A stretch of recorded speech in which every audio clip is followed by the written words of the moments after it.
அன்பிற்கினிய சொந்தங்களே, பாஸ்கா காலத்தினுடைய 5வது வாரம் திங்கட்கிழமை. தரப்பட்டிருக்கின்ற இறை வார்த்தையை கேட்போம், பயன் பெறுவோம், பலன் கொடுப்போம். இந்த நாளுக்குரிய இறை வார்த்தையை வாசிக்க நாம் கேட்டறிவோம். பயனற்ற பொருள்களை விட்டுவிட்டு கடவுளிடம் திரும்புங்கள் என்ற நற்செய்தியை உங்களுக்கு அறிவிக்கிறோம். திருத்தூதர் பணிகள் நூலிலிருந்து வாசகம்.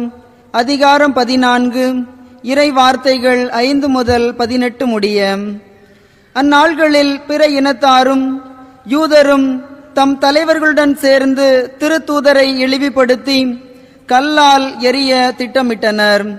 இதை அவர்கள் அறிந்து லிக்கவோனியாவில் உள்ள நகரங்களான லிஸ்திராவுக்கும் தெருபைக்கும் அவற்றின் சுற்றுப்புறங்களுக்கும் தப்பிச் சென்றார்கள். அங்கெல்லாம் அவர்கள் நற்செய்தியை அறிவித்தார்கள். லிஸ்திராவில் கால் வழங்காத ஒருவர் இருந்தார்.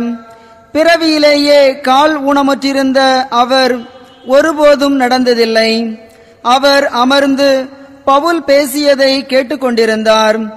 அவரிடம் நலம் பெறுவதற்கான நம்பிக்கை இருப்பதை கண்டு பவுல் அவரை உற்று பார்த்து உரத்த குரலில், நீர் எழுந்து காலூன்றி நேராக நில்லும் என்றார்.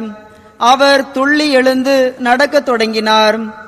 பவுல் செய்ததை கூட்டத்தினர் கண்டு லிக்கவோனியா மொழியில், தெய்வங்கள் மனித உருவில் நம்மிடம் இறங்கி வந்திருக்கின்றன என்று குரல் எழுப்பி கூறினார். அவர்கள் பர்னபாவை சேயுசு என்றும் அங்கு பவுலே பேசியபடியால் அவரை எர்மசு என்றும் அழைத்தார்கள். நகருக்கு எதிரிலுள்ள சேயுசு கோவில் அர்ச்சகர் காளைகளையும் பூ மாலைகளையும் கோவில் வாயிலுக்கு கொண்டு வந்து கூட்டத்தினருடன் சேர்ந்து பலியிட விரும்பினார். இதை கேள்வியுற்ற திருத்தூதர் பர்னபாவும் பவுலும் தங்கள் மேலுடைகளை கிழித்து கொண்டு கூட்டத்துக்குள் பாய்ந்து சென்று உரக்க கூறியது, மனிதர்களே, ஏன் இவ்வாறு செய்கிறீர்கள்? நாங்களும் உங்களை போன்ற மனிதர்கள்தான். நீங்கள் இந்த பயனற்ற பொருள்களை விட்டுவிட்டு விண்ணையும் மண்ணையும் கடலையும் அவற்றிலுள்ள அனைத்தையும் உண்டாக்கிய வாழும் கடவுளிடம் திரும்புங்கள் என்ற நற்செய்தியை உங்களுக்கு அறிவிக்கிறோம்.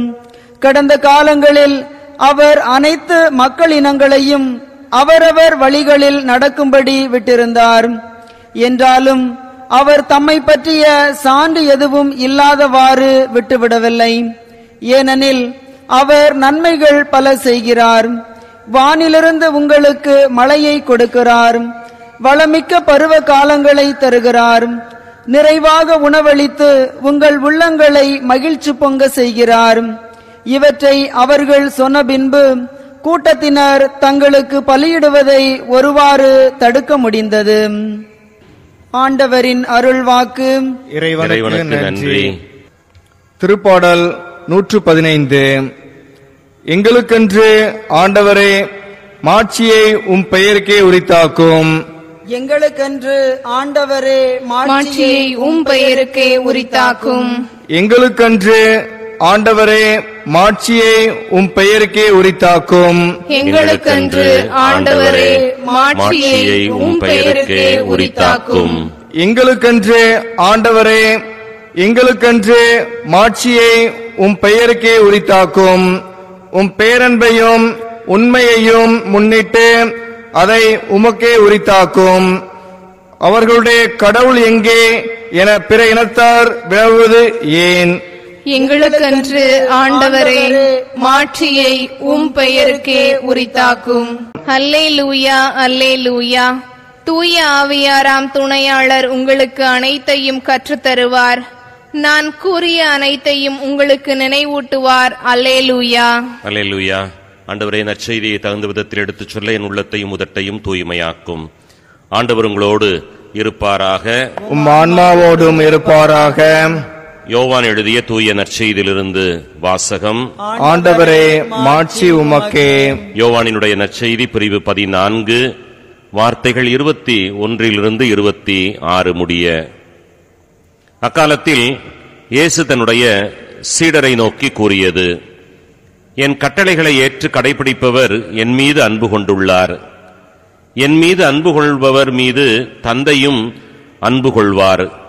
நானும் அவர் மீது அன்பு கொண்டு அவருக்கு என்னை வெளிப்படுத்துவேன். யூதா இஸ்காரியோத் யூதாஸ் அல்ல, மற்றவர். அவரிடம், ஆண்டவரே, நீர் உம்மை உலகிற்கு வெளிப்படுத்தாமல் எங்களுக்கு வெளிப்படுத்தப் போவதாக சொல்கிறீரே, ஏன் என்று கேட்டார். அதற்கு இயேசு பின்வருமாறு கூறினார்: என் மீது அன்பு கொண்டுள்ளவர் நான் சொல்வதை கடைப்பிடிப்பார். என் தந்தையும் அவர் மீது அன்பு கொள்வார். நாங்கள் அவரிடம் வந்து அவருடன் குடிகொள்வோம். என் மீது அன்பு கொண்டிராதவர் நான் சொல்வதை கடைப்பிடிப்பதில்லை. நீங்கள் கேட்கும் வார்த்தைகள் என்னுடையவை அல்ல, அவை என்னை அனுப்பிய தந்தையுடையவை.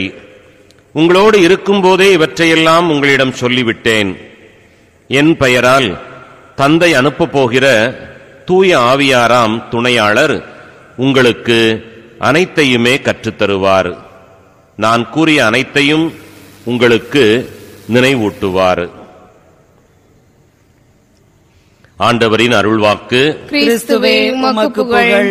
கேட்ட இந்த நாளுக்குரிய இறை வார்த்தையை நாம் சிந்திக்கின்ற பொழுது மிக அற்புதமான ஒரு செயல்பாட்டை நாம் இங்கு பார்க்கின்றோம்.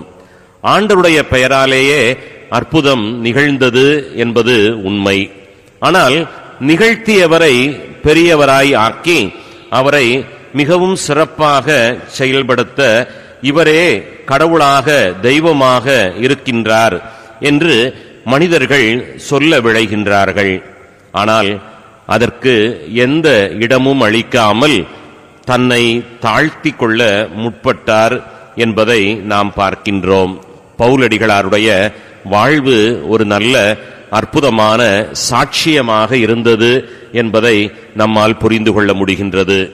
நான் கடவுளினுடைய பெயராலேயே நான் செயல்படுகின்றேன், அவருடைய எல்லா புகழும் என்பதை மிக தெளிவாக உணர்ந்திருந்ததனால் மக்கள் கூட்டம் தன்னை தெய்வமாக்க முற்பட்ட போது அதற்கு இடமளிக்காமல் தன்னை தாழ்த்தி கொள்கின்றார் என்பதை நாம் பார்க்கின்றோம். அதனால்தானே அவரால் சொல்ல முடிந்தது, வாழ்வது நான் அல்ல, என்னிலே கிறிஸ்துவே வாழுகின்றார் என்று அவரால் கூற முடிந்தது என்பதை நாம் பார்க்கின்றோம். ஒரு சிறிய அற்ப செயலுக்காக மனித கூட்டம் நம்மை புகழுகின்ற பொழுது பல நேரங்களிலே நாம் பெருமைப்படுகின்றோம். அந்த பெருமையை நமக்கே ஏற்றுக்கொள்ள விளைகின்றோம். அப்படி நாம் செய்ய விளைகின்ற பொழுது பல நேரத்திலே நாம் வீழ்ந்து போகின்றோம் என்பதுதான் உண்மை. ஏனென்றால் செருக்குற்றவர்கள் சிதறடிக்கப்படுகின்றார்கள் என்பது உண்மை. ஆணவம் கொண்டோர் வாழ்வை இழந்து போகின்றார்கள் என்பது உண்மை. மாறாக தன்னை தாழ்த்துவோர் மிகவும் உயர்த்தப் பெறுகின்றார்கள் என்பதுதான் இந்த நாள் நமக்கு சொல்லித் தருகின்ற ஒரு நல்ல அற்புதமான பாடமாக அமைந்திருக்கிறது. சிந்திப்போம், நம்மை ஆண்டவருடைய சன்னிதானத்திலே தாழ்த்துவோம், ஆண்டவர் நம்மை உயர்த்துவார். இனிய நாளாகட்டும் நண்பர்களே. ஆமென்.